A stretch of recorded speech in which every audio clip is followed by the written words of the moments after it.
السلام علیکم ورحمۃ اللہ وبرکاتہ۔ معزز ناظرین کرام، آج کی میری ویڈیو دین کی موٹی موٹی باتیں اس سیریز کی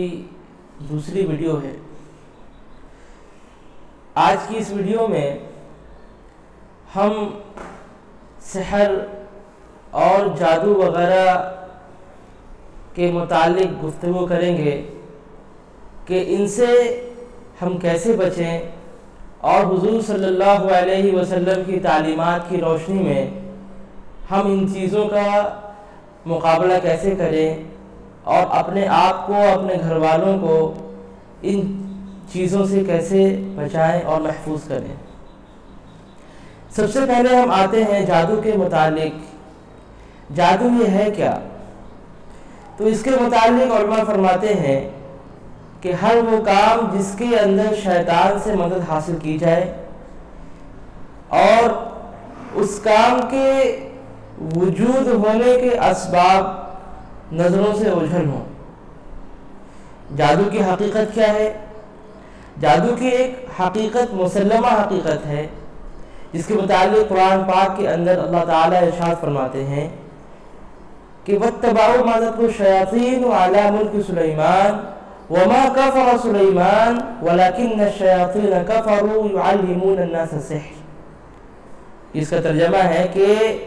حضرت سلیمان علیہ السلام نے کفر نہیں کیا بلکہ شیاطین اور جناتوں نے کفر کیا اور ان لوگوں نے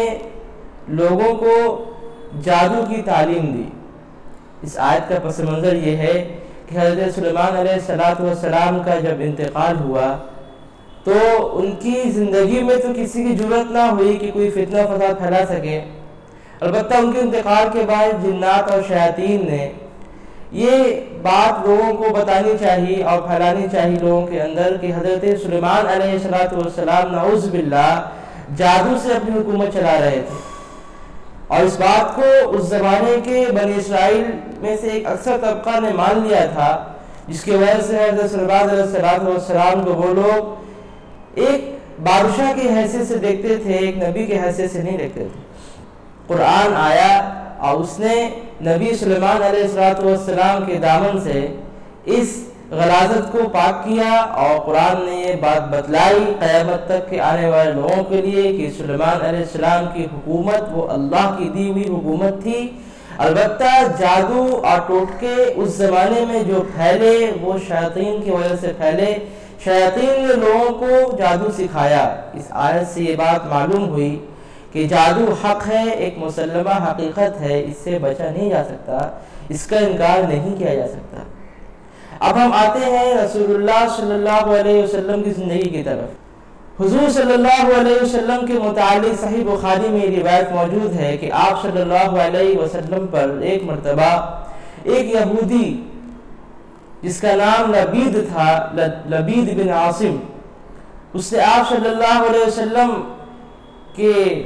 منہ مبارک یعنی بال اور آپ کی کنگھی کو لے کر آپ صلی اللہ علیہ وسلم پر سحر کیا، اور سحر کر کے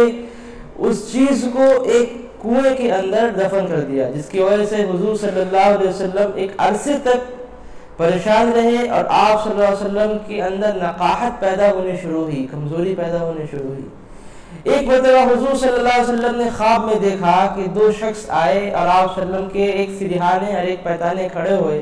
اور ایک پوچھ رہا ہے کہ ان پر کیا ہوا، تو دوسرا شخص کہہ رہا کہ ان پر جادو ہوا۔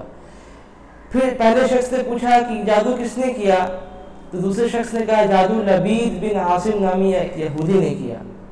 پھر اس پہلے شخص نے یہ سوال کیا کہ وہ جو جادو کیا ہے وہ کس چیز پر کیا ہے اور وہ کہاں ہے، تو دوسرے شخص نے جواب دیا جادو ان کے بال اور ان کے کنگھی پر کی گئی ہے،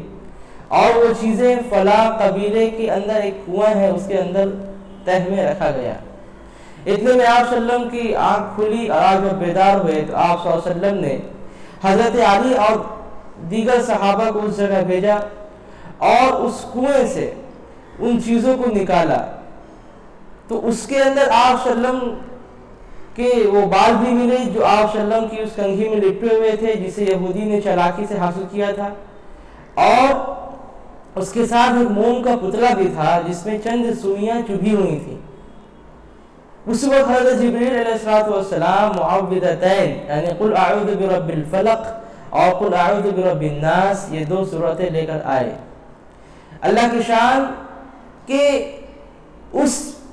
موم کے پتلے کے ساتھ ایک دھاگا بھی تھا جس میں 11 گرہیں بندھی ہوئی تھی۔ تو حضرت جبریل علیہ السلام نے کہا کہ اے اللہ کے نبی آپ ان 2 سورتوں میں سے ایک ایک آیت پڑھتے جائیں اور ان گرہوں کے تاغی کے ہر گرہ کو کھولتے جائیں۔ اس طریقے سے وہ 11 گرہیں کھلی اور ادھر ان 2 سورتوں کے اندر کل 11 ہی آیتیں تھیں، تو یہاں 11 آیتوں کی تلاوت مکمل ہوئی اور وہاں 11 گرہیں کھولی گئیں اور ساتھ میں اس موم کے پتلے سے سوئیاں بھی نکالی گئی۔ اور جب آخری آیت پڑھی گئی تو آپ صلی اللہ علیہ وسلم ایسے اٹھ کھڑے ہوئے جیسے کہ آپ صلی اللہ علیہ وسلم میں کچھ تھا ہی نہیں۔ بعد میں آپ صلی اللہ علیہ وسلم نے لبید بن عاصم سے پوچھا تو اس نے اقرار بھی کیا، لیکن حضور صلی اللہ علیہ وسلم چونکہ رحمت للعالمین تھے، آپ صلی اللہ علیہ وسلم نے اسے معاف فرما دیا، حتیٰ کہ اس واقعے کا چرچا کرنے سے بھی آپ صلی اللہ علیہ وسلم نے لوگوں کو منع کیا۔ اس بات یہ معلوم ہوئی کہ حضور صلی اللہ علیہ وسلم پر بھی سحر کیا گیا تھا، اور حضور صلی اللہ علیہ وسلم پر جب سحر کیا گیا تو اس سے اللہ تعالیٰ نے خود بچاؤ کے لیے قرآن کی یہ 2 آیتیں نازل کی، یہ 2 سورتیں قل اعوذ برب الفلق قل اعوذ برب الناس۔ اس سے بات معلوم چلی کہ جادو ایک مسلمہ حقیقت ہے، اس کا انکار نہیں کیا جا سکتا، البتہ ہمیں حضور صلی اللہ علیہ وسلم اور قرآن کی تعلیم کی روشنی میں اس کا حل نکالنا ہے۔ وہ حل کیا ہے؟ میں آپ حضرات کے سامنے صرف 2 نبوی طریقے بیان کروں گا۔ پہلا جس کے بارے میں آتا ہے وہ ہے سورہ بقرہ۔ صحیح مسلم کی روایت ہے، حضور صلی اللہ علیہ وسلم نے ارشاد فرمایا اپنے گھروں کو قبرستان نہ بناؤ، سورہ بقرہ کی تلاوت کرتے رہو، اس سے شیاطین گھروں سے دور بھاگ جاتے ہیں۔ اسی طریقے سے سورہ بقرہ کے متعلق صحیح کی روایت ہے کہ ابو امامہ رضی اللہ تعالیٰ عنہ فرماتے ہیں کہ حضور صلی اللہ علیہ وسلم نے ارشاد فرمایا کہ سورہ بقرہ کا پڑھنا رحمت ہے، اس کا چھوڑ دینا حسرت ہے، یعنی افسوسناک بات ہے، اور اس کے پڑھنے کی وجہ سے باطل لوگ یعنی جادوگر اور ساحر لوگ غلبہ حاصل نہیں کر سکتے۔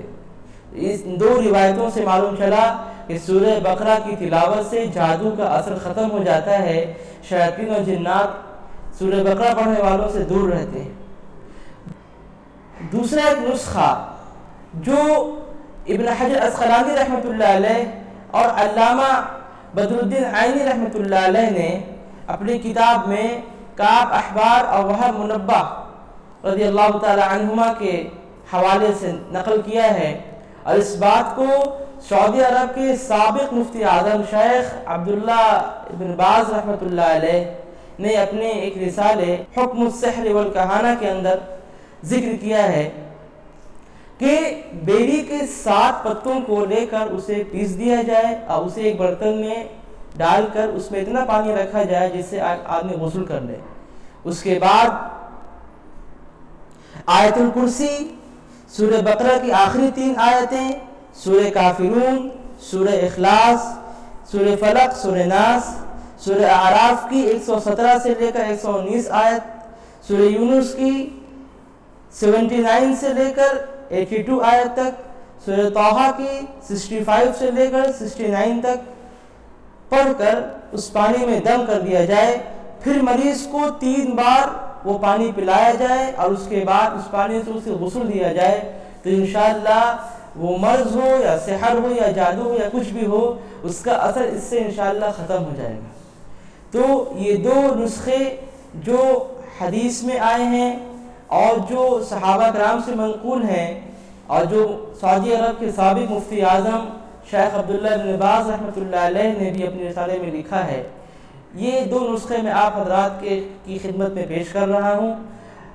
ان نسخوں کو اگر اپنایا جائے تو انشاءاللہ اگر کسی پر سحر ہو یا جادو ہو یا نظر بد ہو تو اس سے انشاءاللہ افاقہ ہوگا۔ ہم آپ سے اگلی ویڈیو میں انشاءاللہ سحر کے متعلق مزید تفصیلات کے ساتھ آپ سے گفتگو کریں گے اور ایک اور نئے ویڈیو کو لے کر آئیں گے۔ تب تک کے لیے خدا حافظ، السلام علیکم ورحمۃ اللہ وبرکاتہ۔ السلام علیکم ناظرین، آپ دیکھ رہے ہیں S V media YouTube channel. اگر آپ ہمارے چینل پر نئے ہیں تو سب سے پہلے چینل کو سبسکرائب کریں، لائک کریں اور اپنی رائے کومنٹ میں ضرور دیں۔ خدا حافظ۔